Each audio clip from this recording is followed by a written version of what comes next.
This is Weekend Winners, proudly brought to you by 1Equine for the equine athlete, and we're back at the Creek on Saturday night. It's a feature card of racing as well.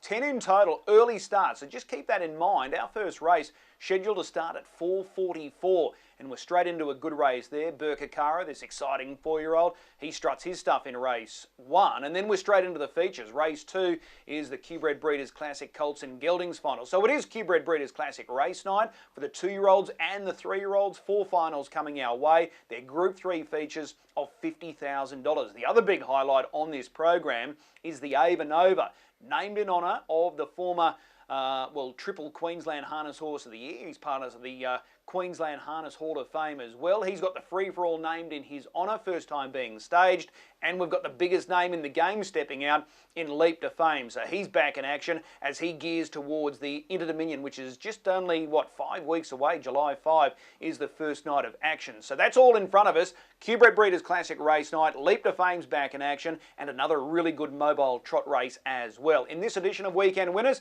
we're going to chat with Angus Garrard and Shane Graham. Angus Garrard jumps in the hot seat to go through his drives on Saturday night, Breeders' Classic race night, and he's with us now. Angus, appreciate the time. No worries, Chris. You've got some good opportunities here on the weekend. This first race, I'm interested in your thoughts here on Bangkok DJ. Now, he's first up off a long break. We haven't seen him since September. He's had 3 trials since then. You've driven him in one of those trials. What are the expectations here fresh up?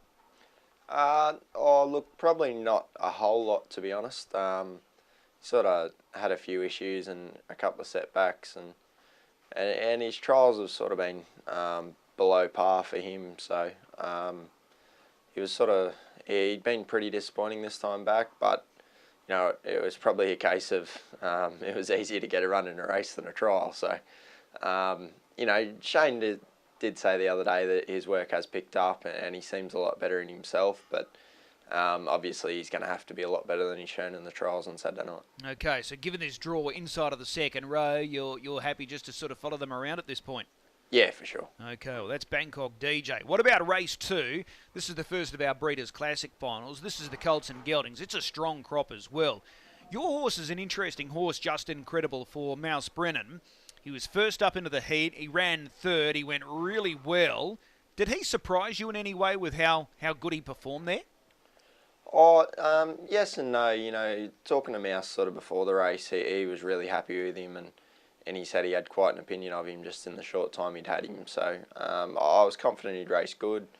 We've probably got sort of as good a trip as we could have asked for, and naturally he sort of needed that run. He'd had the travel up, and by all reports he sort of hadn't done a lot since he'd been here. So I'm sure that run and sort of that bit of time to train on in between, I'm sure he will have improved. Okay, no doubt you would have been hoping for a good draw. It makes it tough where you're drawn out in the middle there and your key dangers are drawn to your inside. So does that make it a little bit more tricky?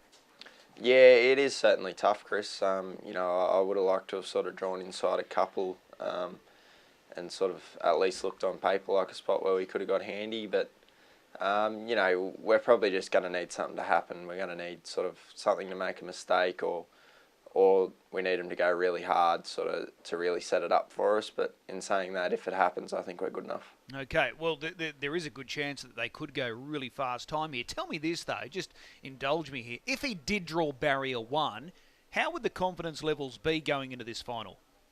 Oh, look, I think he'd be really hard to beat from a positive draw. Sort of the sectionals he ran last start were really good, and it was probably on a track that sort of wasn't as good as it is now. So, I was really pleased with his run, and as I said, I'm sure he'd be better. So, from a positive draw, I think he would have been right in it. Yeah, it's a deep field though, isn't it? Oh, it certainly is. It's a really strong crop sort of at this early stage, and it'll be interesting to see how they stack up all together on Saturday night. Yeah, too right. Well, that's the boys. What about the girls? Race 3, 2-year-old fillies final here. Beach Babe Crocker. I'm surprised she's still a maiden. Do you share that line of thinking? Yeah.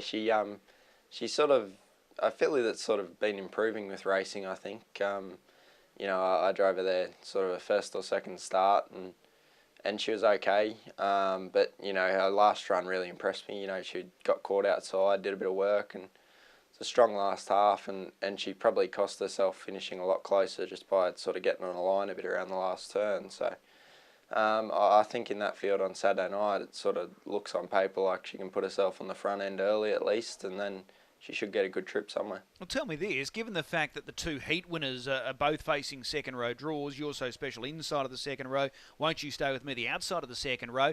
Does that enhance your confidence levels here? Yeah, it certainly does. You know, Won't You Stay With Me probably looks the class filly of the bunch at this stage, but you know, as you said, they're drawn off the second row, so you know we might be able to take advantage of that and sort of be positive, and hopefully we can land in a really good spot. It'd be a nice way to break maiden ranks, winning a Group 3 $50,000 event. Certainly would. Okay, well that's Beach Babe Crocker. What about race 4? This is one of the other highlights of the night, the Ava Nova. Your drive is Classy Washington. He's now had the 3 runs back. Right now, as you sit here, how is he tracking along Classy Washington? No, I think he's really good, Chris. You know, we've actually changed a little bit just sort of with his work and things the last couple of weeks. Not that he was going bad, but I just don't think he was as sharp as he should have been. So we sort of altered a few small things, and you know his training's been really good. He seems really well. He looks really well. So I think he's in a good spot now. Okay, what do you do from gate 2? Oh, look, hope Larry gets stuck on the fence. But, you know, we've probably got to be a little positive to sort of try and hold a handy spot. But in saying that, you know, we've got to keep a close eye on Grant as well. You know, if he decides to pop straight off, well, I'll be happy to take that spot out of his hands. So we'll just have a look when the gate leaves. And, you know, either way, we shouldn't be too far away from the action. Okay, if you could get to the marker line, there's going to be extreme pressure in this race. They're going to run it hard, aren't they?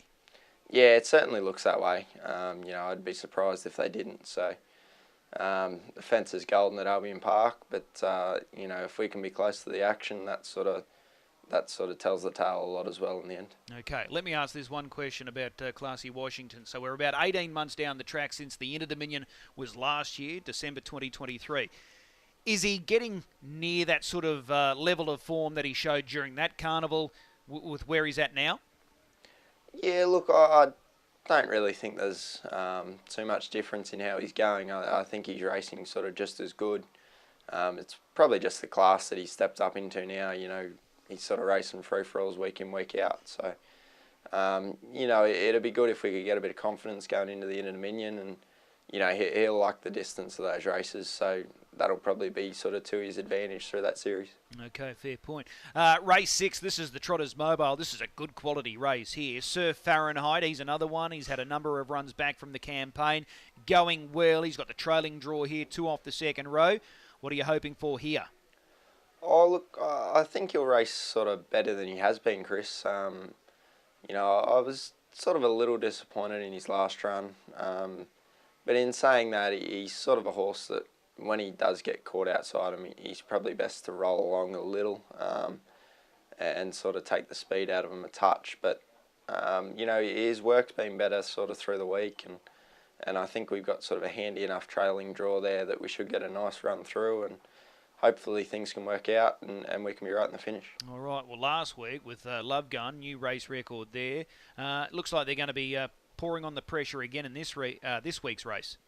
Yeah, you'd expect they'd be sort of stepping along pretty hard. So, you know, Love Gun was super. Gus's sectionals were just off the map as usual. So, you know, if they all do everything right, I think it'll be a really solid run race. Okay. Race number 8, 3-year-old Colton Gelding's Group 3 feature here. Cinnabon, he was a runner-up in his heat last week. He had the right draw, barrier 1. He got that perfect trip. Was that just an ideal sort of run leading into Saturday night's final? Yeah, it certainly was.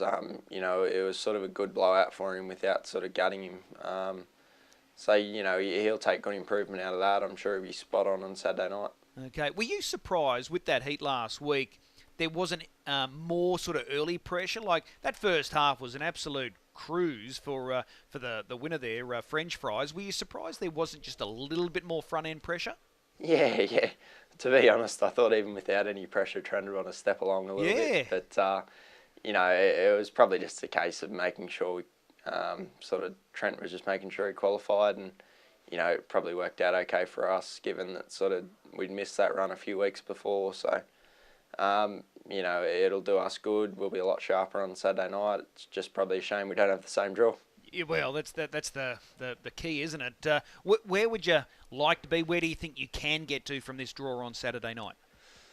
Oh, look, it probably depends sort of what our Sweet Delight does to our outside, to be honest. I think probably have to keep a close eye on him and whether he's going to push forward and leave hard or sort of take hold off the gate. Pete McMullen, Angus. You know he's not going back. for sure. But, you know, obviously I'd like to get forward. You know, if I could be in that sort of first 4 or 5, I think we're in with a really good shot. But obviously it sort of depends on the tempo inside us as well. If they're going ridiculous, you know, they might sort of force their hand into sort of taking a hole. But in an ideal world, if I can sort of be sort of 1-1 on our Sweet Delights back, that'd be perfect. Okay. One thing looks a given this week, that there is going to be a lot more pressure in that first half of the feature race on the weekend. Yeah, I'm sure they'll be sort of stepping right along on Saturday night. Absolutely. And race 9 on Saturday night, Prince Joy. Was he a little disappointing on Tuesday? Yes and no. He probably didn't have the cleanest passage. It was sort of a little bit of a tricky run race and sort of it just probably didn't really work out for him. He found the line okay and I sort of didn't bustle him too hard once we sort of got squeezed up a little around the turn. So I wouldn't read too much into it. I think he'll race a lot better on Saturday night. Yeah, I think he's going well, a lot better than what the numerical form reads. So I just thought he might have finished off probably a little better. Maybe I just got to go back and have another closer look at. The small field will suit him on the weekend. Yeah, it certainly will, and it's the most positive draw he's had at Albion Park for a while. So hopefully we can sort of posse up a bit handier and he can be in there with a shot. Okay, which one are you most looking forward to there on Saturday night? Oh, it's a little tricky. I really like driving Cinnabon. I think he's a horse with a big future, and I actually think Beach Babe Crocker's a sneaky hope in the 2-year-old fillies. Okay, Cinnabon, race 8, number 5, and Beach Babe Crocker, she goes around in race 3, number 3. Angus, as always, really appreciate the time. We'll see you trackside. No worries. Thanks, Chris. Breeders' Classic Race Night at Albion Park on Saturday night. It's a big program, 10 in total, and there's plenty of quality, including Leap to Fame, who steps out in the inaugural running of the Ava Nova. Ava Nova is a horse that our first guest knows really well. Shane Graham, he jumps in the hot seat. Shane, appreciate the time. No problems, Chris. Good memories with that horse, Ava Nova. Yeah, it was. I'd like to get another one like him come through, and I'm sure Gurney would too. But yeah, he was a once in a lifetime horse for Ian, and done a terrific job with him. Yeah, too right. He's part of the Harness Hall of Fame here in Queensland, 3-time Queensland Harness Horse of the Year. Let's get down to business. Race number 1 here on Saturday night. Your drive is Sheer Artistry. This is a mare that's in really good form. What are the confidence levels like going into this race on the weekend? Yeah, mine are probably more than what Dad's are, but she's racing well, and from tough draws against the good mares in the state. So, yeah, it's a first time probably back in the Band 5 grade, so it's a winner to see how she lines up against them. Okay, Burkakara is the key horse here. He's got this boom on him. He's a really good 4-year-old aiming towards the upcoming features. When you looked at the field and you saw him in it, what was the mindset? Yeah, look, he's a quality horse, and he was. I thought he was good last week, first up from that Sydney trip, I think, where he had one run since then, and he was good, and he'll. I'm sure will improve on the run, and he's the one to beat. Okay, with you from Gate 3, is that potentially a little sticky for her, Sheer Artistry, Gate 3? It is if she doesn't get across to the running line or the fence. Do you think she can? I think so. She is quite nippy off the gate. Just hasn't been used very often. I was going to say she must be a little underrated in that respect, but given the fact that most times she's either off the second row or wide off the front, we don't normally see her used off the arm. Yeah, that's right. She, I'd imagine if you go back through a form, there's a lot of wide gates, and there's always been 1 or 2 inside of her. But from there to my Saturday night, drawn 3. Big field, you got to go forward. So I'd say we'll be asking her to leave the gate. All right. Genuine top 3 chance? Yeah, I think so. Like she's racing good, hit the line great the last 2. So, yeah, I think she's in with a shot. Can you beat Burkakara? Oh, look, I don't think so because he's probably, got the class. But, yeah, you never know.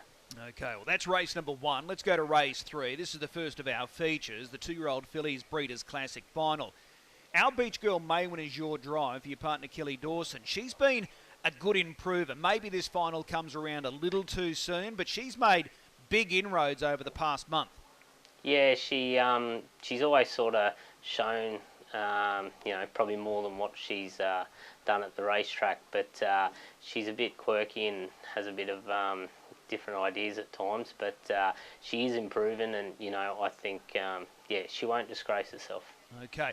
I think this race has been evened out a little bit given the barrier draw. So you've got the 2 heat winners both drawing the second row. You're so special inside of the second row. Won't you stay with me outside of the second row? Hard to predict what's going to happen in these juvenile features, but where would you like to be going into the first turn with your drive, Our Beach Girl Maywin? Oh, perfect ideal scenario would be in front and on the fence, but that's probably not going to happen. But from there and where the barrier draws will land, we've got to let her slide forward. She came out good last week without sort of asking too much of us, so we're going to probably have to let her slide this week and be up handy. Okay, do you think she'll handle that, like being used a little bit earlier? Yeah. She's quite strong. She can do a bit of work if she has to. Is she a genuine top 5 chance? Oh, I think so. Like I said, she's probably hadn't shown, like her, I think what she can do, but she's getting better and improving every run. It'll be interesting to see where she's at in 6 or, say, up to 12 months' time. Yeah, that's right. Like she, it's all, she's still learning, probably still on the slower side of things. But, I think she'll turn out to be quite a nice filly. Okay, race number 4. This is the Over and Over.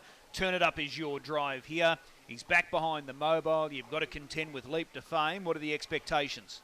Yeah, no expectations there. Well, he'll be just looking for a, easiest trip possible and the shortest trip home. In saying that, though, when he's drawn the second row and he doesn't have to get involved early, he can run some really sharp sectionals late in his races, so that could easily unfold. I wouldn't be selling him short as far as a top 4 hope is concerned. No, that's right. Like I'm sure he can run a place, and like you said, when he doesn't do any work off the gate, he always hits the line. So the 9 horses in it, and getting to the fence will be his gold. There's going to be extreme pressure in this race.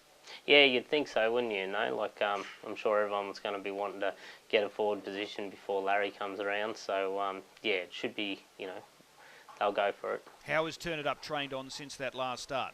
Yeah, no, he seems good. He never really gives you a great feel at home, but everything he seems normal with. Okay. Race number 5. This is the 3-year-old fillies Q-Bred Breeders' Classic. You're off the second row here with Isla Rochelle. She's been placed in all 3 runs so far this campaign, but this could be a tall order given that the dominant fillies are drawn so well. Arrive Gate 1, Cool and Classy 5. Does it make it mission impossible? Oh, it does. Like she, if she runs top 5, I'm sure we'll be happy. Connections will be over the moon with that. So, look, if she can run top 5, I think that's definitely a pass. If the emergency comes out, you're starting 2 off the second row. Are you aiming straight for the pegs? Yep. Okay. So that scenario unfolds, you can definitely run top 5 because it's going to be a blistering last half here. Yeah, that's right. She just doesn't get around the last bend the best at the moment. We're still trying to get in that last bend. Like last week, she was never going to run any closer than third, but she would have run a closer third if she got the corner better. She's just losing a bit of ground. So if we can get that ironed out a bit better, and that she'll race well. But she's top 5 will be a very good good finish. Yeah. Okay. Tell me this. Being only a mile this feature on Saturday night, is Arrive the horse to beat or still Cool and Classy, the Oaks winner from Sydney? Yeah, look, I think especially the way the draw is and Arrive, I think she's a quality filly, and if anyone is going to beat Cool and Classy, I think Arrive's the one to do it. Okay. What about race 7? Mossdale Terry, he's back behind the tapes here, and he's got the inside draw. Do you rate his chances here? Well, it's 3rd time lucky, Chris, so hopefully he gets away. He's hadn't got away very good his first 2 shots at it, but we're hoping 3rd time lucky, and if he gets away, he can be competitive in it. Tell me this then, is it the horse or the driver that's struggling at the start? I'll say me. But It's a little bit of a surprise that he's not stepping away because he looks like he's such a relaxed horse. Yeah, he is. He's he's very casual, and he did have a bit of form in New Zealand in the stands, but yeah, he's only we gave him one trial and he got away good, but Cal drove him that night. So if we don't step this week, we might have to make a change there. Okay, tell me this. Looking back at that replay of his most recent start, when you got out and you loomed at the turn, did you think you were just going to rush on by and put them away?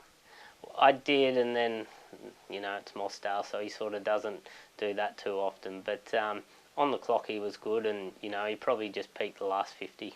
Okay. It's an interesting race this week. Captain Hammerhead's in there, Black Sedance's in there, so it's not easy.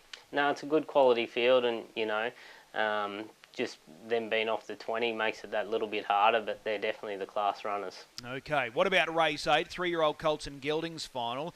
Repeating, we're only at a mile and you've got the outside of the second row. I know your dad's captain negative, but the Talk Majority, that is going to take a monumental effort to win from that draw. Yeah, look, that makes things hard.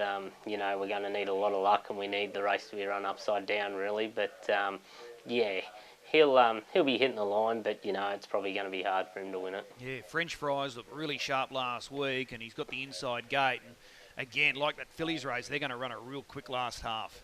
Yeah, that's right. You sort of looks like it's going to be a fence race. They go slow, you need to be on the fence. They go fast, you need to be on the fence. So, the way the barriers have fallen, like we said, we need it run upside down. Okay, just going back to the heat last week, second behind Our Sweet Delight. You loomed at the turn. Were you surprised he put that big a gap on you late, Our Sweet Delight? Yeah, like I was sort of still travelling good at the quarter, and my bloke, he just wobbled around the last bend and lost interest a little bit, and the leader kicked away. So yeah, but he obviously appreciated being in the front end and been there for a while. Okay. What about race 9? Mighty Jolt, you're the only runner here off the second row. Can he be a threat here? Yeah, look, he's racing well. It's the right draw. Distance suits, so yeah, he's got his chance, but it'll probably be pretty hard to run the one horse down. Okay, do you think he'll lead the one horse? I'm hoping so. Yeah.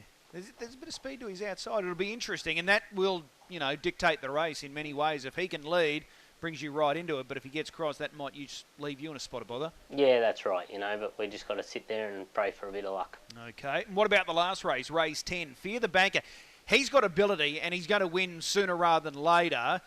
Not sure this is the race on Saturday night, but he's got ability. He's going well. Yeah, that's right, he does. He's got a few tricks in that, but he couldn't have went any better last start, so, we'll just do the same and drive him that way, and, he'll hit the line. Is there any other way to drive him? Yeah, look, he can, he gets a bit keen and can take charge, but, I think for his racing future, we've got to probably just be settling him and sitting him in and just leaving him for one run at him. Okay, in time to come, he'll run a good time if he finds the pegs. Yeah, that's right. He trialled super there behind Speak the Truth and that not long ago on the front end, so he can do it, but we just, got to get his head right. Okay, what's your best chance? Is it in the first with sheer artistry? Yeah, I think so. Looking back, I reckon that's probably my best hope. All right, race 1, number 3, sheer artistry. Shane, as always, appreciate the time, and we'll see you trackside. No worries. Thanks, mate.